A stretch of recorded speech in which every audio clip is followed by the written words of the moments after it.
So you're also a businessman. Yes. You're, you have 3 businesses right now, at least. Yeah, it's a Shine On Massage, Daggers, Deep Tissue, and Why Not Sky Bar and Lounge. All excellent spots. Those are great places. Yeah. Who doesn't like, wine, beer, and massage? Massage. Yes. Massage. Do love getting a deep tissue massage. Yeah, me too. But yeah, been doing that. Why not? A year and 3 months old now. Yeah.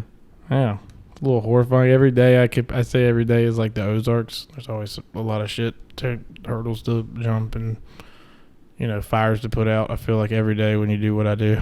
Yeah. So, panic attacks have began, which are pretty cool. I think they're good for me. Yeah. But yeah, your blood pressure rises, your heart beats hard, your hands go numb. Sometimes I puke, which is good for you.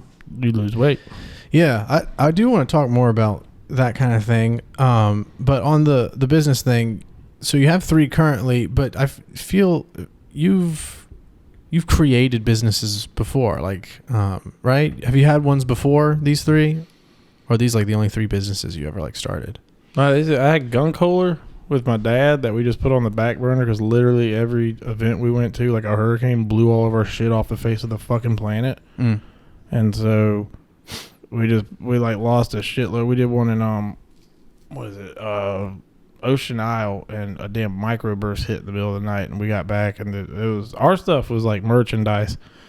There was people who made like birds out of driftwood and oil paintings that were just cast about the gravel lot, covered in dirt, broken in half, and there was like people just crying over all of their prized possessions they were selling. That was a terrible time. I had to hang all that shit up in a motel room to dry it that night. But yeah, so we had to put it on hold for a while. I think COVID, all the street festivals stopped. But it was actually on the up and up. We were doing really well with that. It's just a brand that's for like fuck salt life people. Like we actually really like getting out in the cut and digging up shellfish, drinking whiskey on a gunboat. It was like the underground version of Salt Life. Yeah, it was a dirty old Salt Life is mainstream rap. Y'all that good New York East Coast boom bap. Yeah, exactly. With our Wu-Tang. Yes. It's a good shit. And so I actually have never like fully understood like what Gun Kohler was. Like I understood it was associated with boats and whatnot, but like the business itself, was it like merchandise related to fishing? And yeah, we were designing a shucking knife called the Peck Wrecker. Okay. And it had like a nut at the bottom, like a big metal ball. Not a big metal ball, it meshed, so it was like a screw. It was one solid, kind of giving away my secret of it, but anybody can figure out how to put a hard ball at the end of a fucking knife, I guess. Yeah. But sometimes you get an oyster, like when you're shucking raw oyster, that's why it's a Peck Wrecker. They'll be really hard to open if you don't steam them. Mm-hmm. And so you give it a bonk, and so it was the Peck Wrecker. And my friend Jason was designing it. He's an engineer for Corning, and he was designing it on his computer. And we got like 3D prints of it.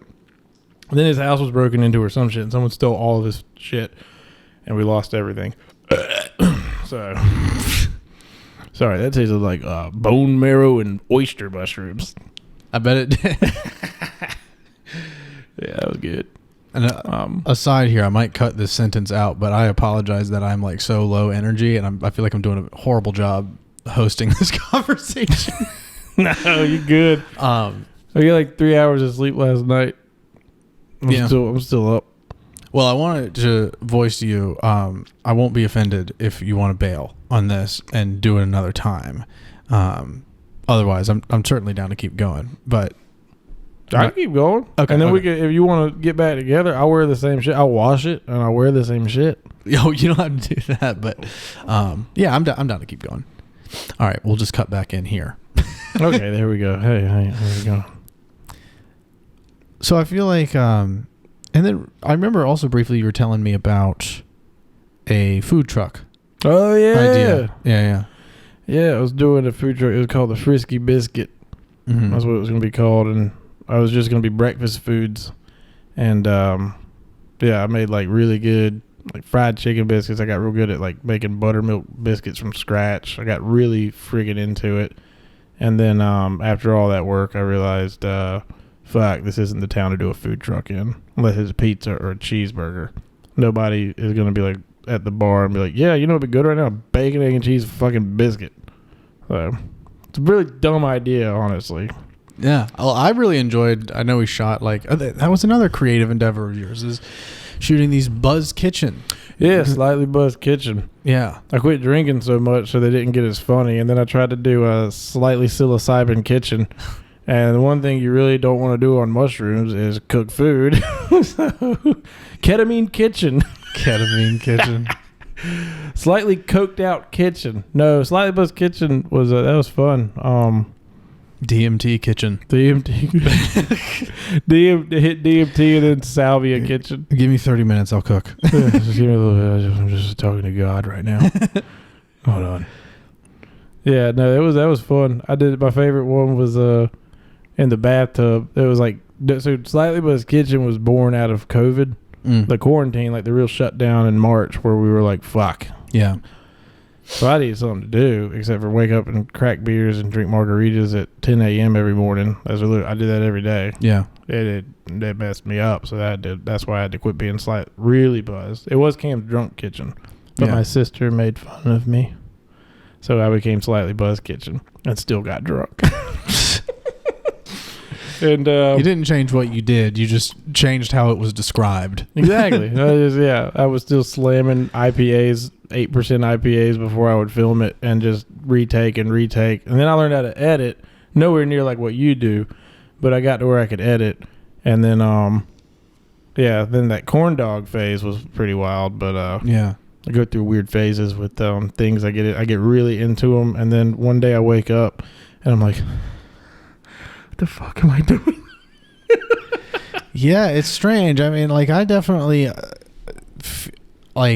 resonate with this pattern that you act out, whether it's like an art project, like some sort of creative thing, like a video or a series, or you seem to manifest a lot in these years, like business ideas that you carry, which I think is great, because especially if you can create a successful business that brings you money, and like that's how you. Yeah, like I still wake up every day. I'm like, how the fuck did this work? Yeah, and that's a beautiful thing to be your own boss in that way, to be the owner of your own business, and let alone multiple businesses. Yeah, as well as Natalie. Yes, my partner. Yes. Yeah, that was I started Shine On when she came on with Shine On. That's when I started growing and growing and growing, because I finally had brains behind it. Because like I was good at like, hi, you want a massage? Cool, I got this nice room and we have the services and here's it is. My friend Graham and I built the website. He built most of it, and then I got in there and did all like put the scheduling on it, he showed me how to do the pages. So I was really proud of it. I like built this business from nothing. Started in a tiny room above Hell's Kitchen, where every Thursday night I would be giving a massage, and you hear, and I was like, oh fuck, it's trivia night. Oh yeah. So your client's laying there and you just have that muffled guy screaming, and then people going wow, and it was terrible, but I still somehow would like get client retention, and they kept coming back. And then I found out that Murkison had a room available, and I was like, hell yeah.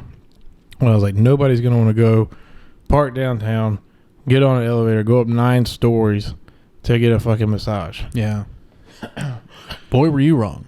It was wrong, yeah. People like the exclusivity of it is what people like. They like being able to like be very off the street, very like away from everything, even though we like cover all the windows in the rooms with curtains. Yeah. And don't look at the views. But as we go to wine night after and you have a glass of wine, shut up. But it's nice. I like that little. What on my face? I was trying to not yawn out loud. Oh, you can yawn all it's you want, because you were boring me very bad now.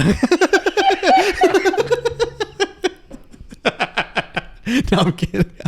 I'm just genuinely crashing from caffeine. I had too much today, and we just ate a meal before this, and so now I'm like kind of, yeah, I've got some questions.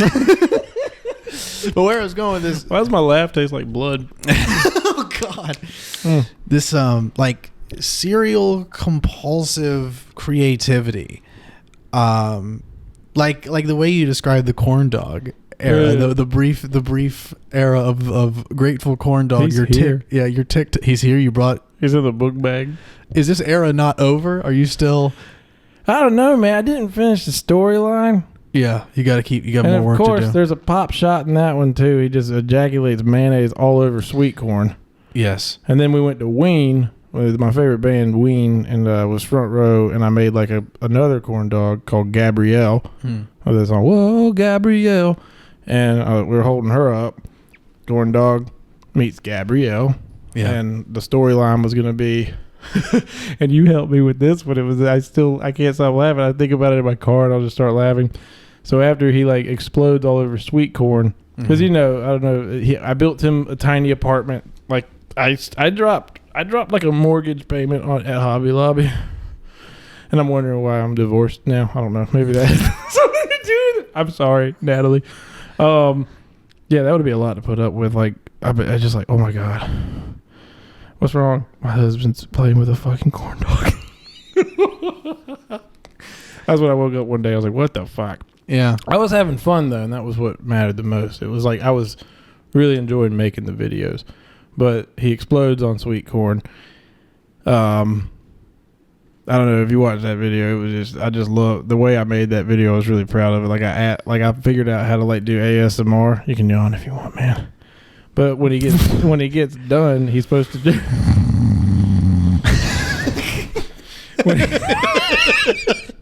Like Steve Brule just immediately falling asleep. Millie. Welcome to Creative Theory. Bros.